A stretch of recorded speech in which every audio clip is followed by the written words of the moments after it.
Joan of Arc of France, was she divinely inspired or was she simply mentally ill? Joan of Arc is one of the most famous figures of French history. A humble peasant girl, she claimed to have heard the voices of angels and saints and inspired the French defenders of Orléans to defeat the English besieging the city. This pivotal moment in French history turned the tide of the war and led to the eventual French defeat of the English invaders, although it would take a further 20 years and Joan would not live to see it. Canonized as a saint after her death, she remains an enduring icon of French resistance, victory, and piety. Although throughout her life, she claimed that divine figures had spoken to her, including the Archangel Michael and several female saints. She certainly seemed convinced she heard these voices. Was she truly touched by God, or is there a more rational explanation? A humble peasant girl. Joan was born into a peasant family living in the village of Domremy, located in northeastern France in about 1412. Her mother was Isabelle Romée and her father was Jacques d'Arc, a farmer and minor local official. France at this time was divided and at war with England, caused by a dispute over who should succeed to the French throne. Many Burgundian nobles from north and east France supported the English claim, but in spite of being surrounded by a number of pro-English Burgundian landowners, Joan's family were loyal to the French crown. Her early biography is obscure, and modern historians are even unsure as to her real name. While she claimed to be called Jehanne la Pucelle, she also said that she was unaware of her last name. Some historians even believe her real name was Jehanne d'Arc or Jehanne de Volthon. The sheer scale of her achievements and her obvious talents have led historians to question this narrative as to her birth and upbringing.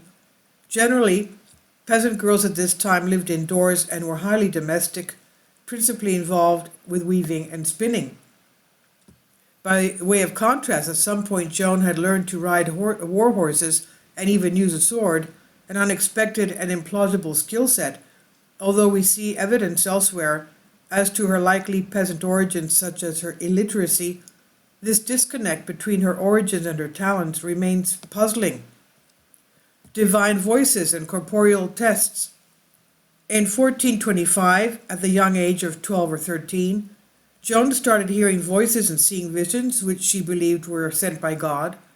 During her later trial, she said that the saints and angels had told her to live a pious life and to attend church. She saw visions of St. Margaret, St. Michael, and St. Catherine, accompanied by the sounds of bells and bright light. She claims that the saints and angels asked her to save France from the English invaders and establish Charles VII, the French claimant on the French throne, as the rightful king of the country. When Joan was 16 years old, she asked Durand Lassois, a relative, to take her to nearby Vaucouleurs, and there she petitioned the garrison commander, Count Robert de Baudricourt, for permission to visit the royal French court at Chinon, southwest of Paris. After hearing of her visions and predictions of French victory, she was granted an escort by Baudricourt in order to visit the royal court. She disguised herself as a man and made her journey throughout the Burgundian territory.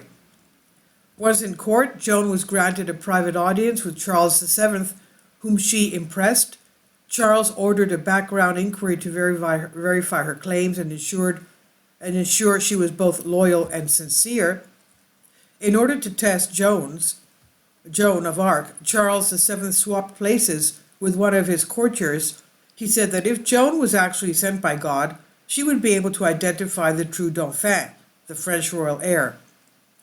On entering the assembly, Joan saw through his disguise, directly approached Charles and addressed him as the Dauphin. He accused her of being mistaken, trying to convince her that he was not the Dauphin, but she stood firm on her ground. Her legitimacy was further proved to Charles' satisfaction when she told Charles VII about what he had said to God in his private prayers. Convinced that she was sincere, Charles accepted her as an Orthodox and devout Christian and a loyal subject.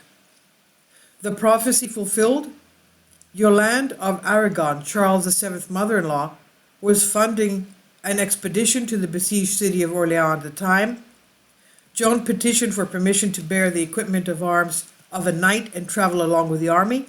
As she had no funds, she relied on donations for horses, swords, armor, entourage, and a banner. For years there had been prophecies in France that a maiden in armor would rise and save the country from the English invaders.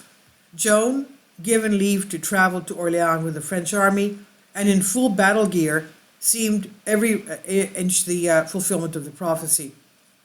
While she had not yet been involved in any military engagement, the prophecy made her popular as a hero in the city and an inspiration to the defenders.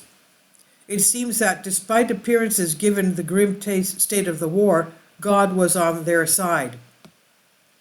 On April 29, 1429, the 16-year-old Joan arrived at the siege of Orleans, where she was promptly excluded from the war councils by the acting leader of the French defenders, Jean d'Orléans. Nevertheless, she was determined to be involved.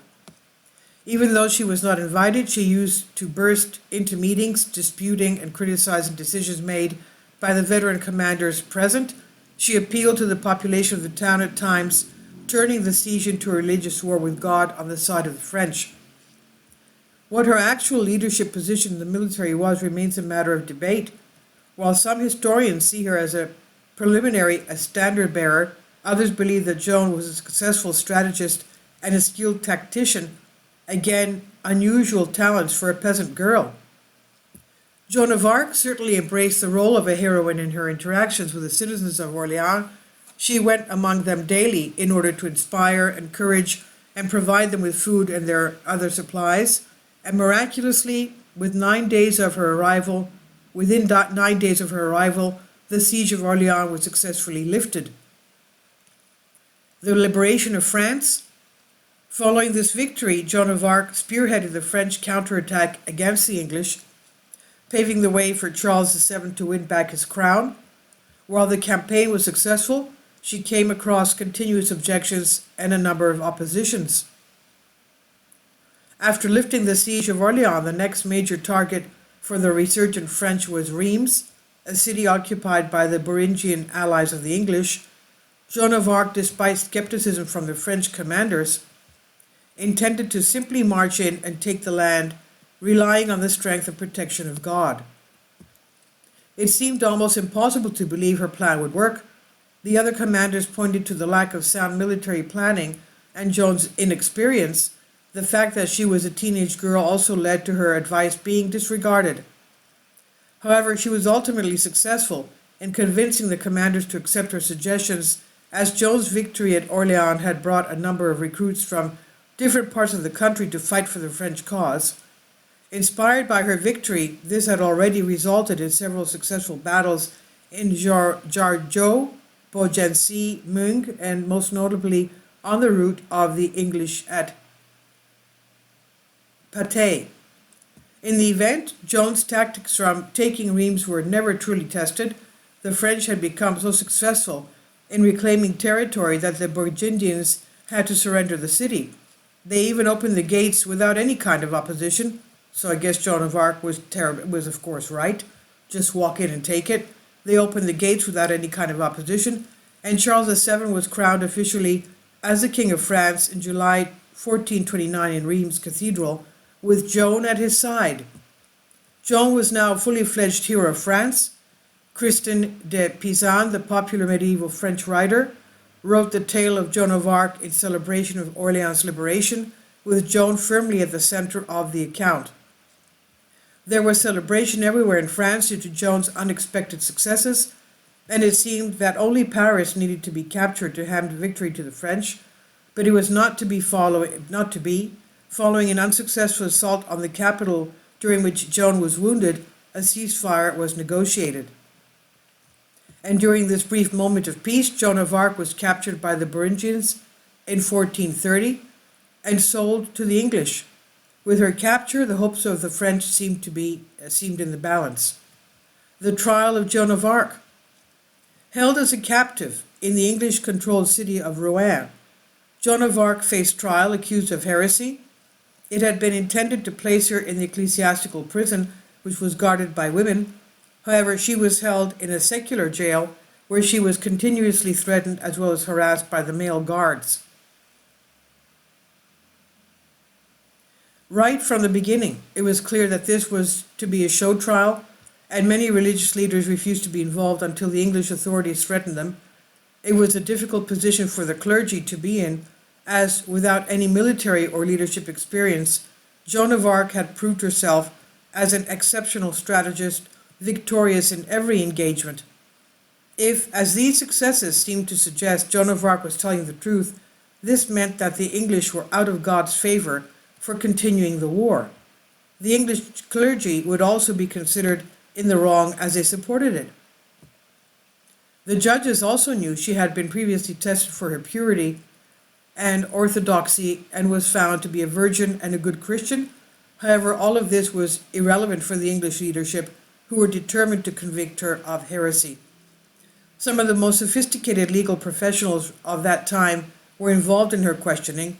She tried her best to defend herself and was successful in evading several theological traps in her interrogation. Most famously, she was asked whether she was in God's grace. This was a deliberate trap, as church doctrine at the time held that nobody could know this, and so if her answer was yes, she would be considered guilty of heresy. However, if she answered no, then it would prove her visions false. Either way, she would be proven guilty. However, Joan slipped the trap, and with surprising sophistication for an illiterate peasant, she answered, "If I am not, may God put me there, and if I am, may God keep me there." Threatened with death by fire and in mortal fear of her life, Joan of Arc eventually denied her claim of being directed by God. However, her visions again came to her, denouncing her for rejecting the truth in order to save her own life. She withdrew her denial. She was found guilty of heresy and sentenced to death under ecclesiastical law. On May 30th, 1431, she was executed by being burnt at the stake. She held an image of Jesus on the cross in her hands during her execution and called upon the name of Jesus as she was being burned. In order to ensure she was dead, her corpse was burned twice and the ashes were thrown in the river Seine. Divine inspiration or mental illness? And so ends her story, but the question remains, what did she hear and how was she able to defeat the English? Joan of Arc certainly experienced a number of religious visions and sincerely believed that angels and saints were communicating with her. However, modern doctors have a different view and believe that she was suffering from some form of mental illness. The sound of bells and bright lights that accompanied her visions are characteristic of illusions and hallucinations. They concluded that she could be suffering from bipolar disorder, brain lesions, migraines, or schizophrenia. I guess that means that modern doctors would conclude that a lot of saints of the Old Testament and even New Testament would have schizophrenia or bipolar disorder. Anyway, this may be the case, but her achievements in inspiring the French to defeat the English by her prophecies, of course, and her bravery, and take back their country stand tested to the power of her visions. Was she divine or was she ill?